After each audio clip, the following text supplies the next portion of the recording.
Hello everybody and welcome to Poland Daily Travel. We're going to do a quick trip around the museum here. It's fantastic. I'm glad we stopped and the lady opened it up for us. There's a group waiting to come in, but she's going to give us a couple of minutes of quiet. So we're talking about the Battle of Lednica.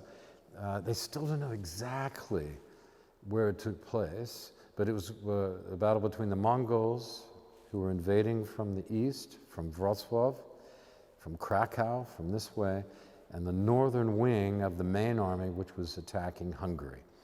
So this is a great museum, multimedia and everything. Somebody spent some real money on this because this important battle, even though the Poles lost and Henry lost his life, he was beheaded, it did stop the Mongols, and with reinforcements that came in from King Wenceslas, they were driven to the south through the mountains and back down to Hungary to join their others. This is the other main army. This is an actual bow from the time. This is a bow from the 1200s. This battle took place in 1241. These are replicas. This is a typical saber, but the bow is real, you know? Quite something. You can see, I don't know, there's a picture of a horseman, a typical Mongolian horseman on a pony. This is Genghis Khan. You know what these guys look like. And you've seen the movies. There was actually a movie with John Wayne playing Genghis Khan, which is pretty funny.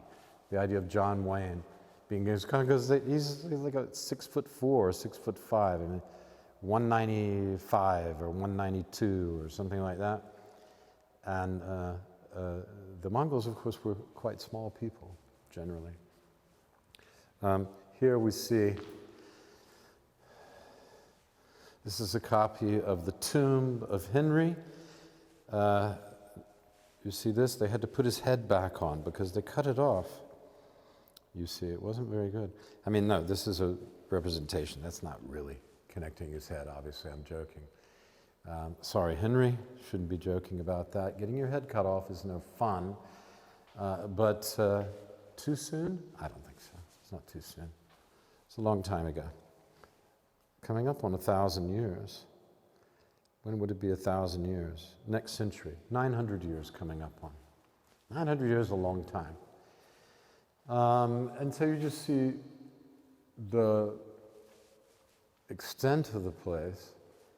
It's quite amazing. Let's look at the armor. We saw the Mongolians traveled light. They used bow and arrow and ponies. In this particular battle, they used smoke screens and their cavalry. They didn't have infantry at all. They were always on horses. And they made mincemeat of the Polish infantry, which was made up of peasants. They weren't used to fighting. They weren't ready for this kind of action. It was a terrible scene. And then they used the smoke screen to confuse the cavalry. It's not very good either, is it? Anyway, typical armor of the time. These are copies. But can you imagine wearing that on your head? And then no wonder they were confused. The smoke coming in there. I mean, the smoke gets in my eyes. I can't see just without a helmet on. But can you imagine wearing a helmet? Already hard to see. Smoke coming in your face. It's unwieldy. Guys were shooting arrows at you. It must have been absolutely horrible. Look at this. They make frightening figures with their wild faces, furious eyes, greedy and cruel hands, and their teeth dripping. Sounds like my ex-wife, actually. But never mind that. With blood and mouth, always ready to gorge on human flesh and sip human blood. Great Scott. It sounds pretty frightening. I think that's a bit of an exaggeration about the Tatars and the Mongols generally. They were brutal because the policy of the Mongols, of course, as you know, but it's worth stating again, was that they would come to a town and say, okay, you have two choices. You can surrender, or we're going to kill everybody and burn your town down. Or you can surrender, be under us, continue life as you wish, pay us a little tribute, and, sort of mafia stuff. Very nice, isn't it? No, not so much here, but she did say upstairs. How would we go there? Oh wait, look at this chain mail as well. This is a typical, again, you're wearing that helmet you can't see. You're carrying this heavy, it's wooden, in this case, copia. But I think this is probably real. Does it say it is? Doesn't really matter. No, it's all copies. But you would have been wearing this as well. It's very heavy. Everything's very heavy. You can't move. How were they able to fight? You had to have very specific rules, knightly rules, to be able to fight, okay? Otherwise, you were sunk. So there we are. And let's go upstairs briefly.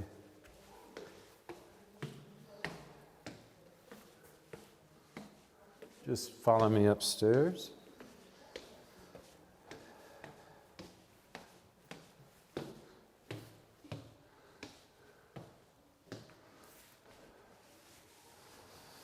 Ah, right.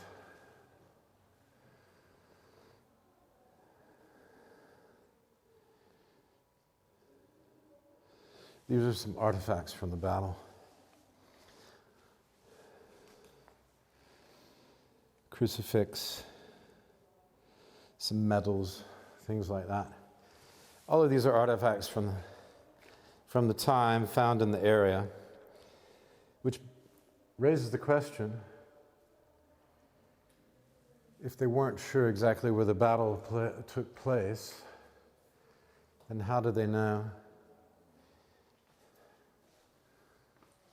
about these things? At any rate, that was interesting.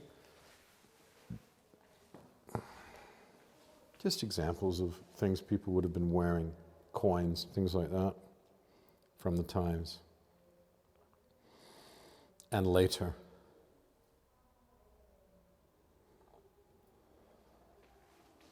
Right, lead. Some of it's made with lead. This is much later stuff. Okay. That's that. Right, so we've got this group coming in. We've got to leave now.